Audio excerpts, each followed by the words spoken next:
Suzuki motor corporation మాజీ president chairman CEO ఓసాము Suzuki కన్నుమూశారు. 94 ఏళ్ల వయసులో ప్రాణాంతక లింఫోమాతో సుజుకి బుధవారం మధ్యాహ్నం మరణించారని కంపెనీ శుక్రవారం ప్రకటించింది. ఆయన మరణంతో భారతీయ రాజకీయ ప్రముఖులు సోషల్ మీడియాలో సంతాప సందేశాలు తెలిపారు. ఓసాము సుజుకి ప్రపంచ ఆటోమొబైల్ పరిశ్రమలో ఒక లెజెండరీ ఫిగర్ అని ప్రధాని మోదీ అన్నారు.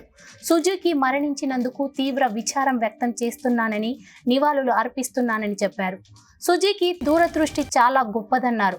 ప్రపంచ వాహన వ్యాపార రంగాన్ని ఆయన రీడిఫైన్ చేయగలిగారన్నారు. అతని నాయకత్వంలో సుజుకి మోటార్ కార్పొరేషన్ సవాళ్లుగా విజయవంతంగా అధిగమించిందన్నారు.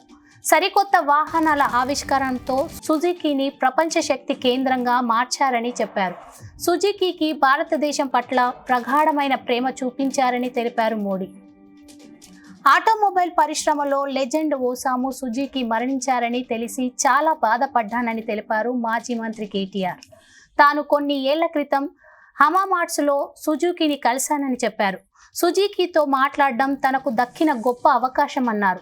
ఆయన మంచి మాటలు ఇచ్చిన గౌరవాన్ని ఎప్పుడూ గుర్తుంచుకుంటానన్నారు.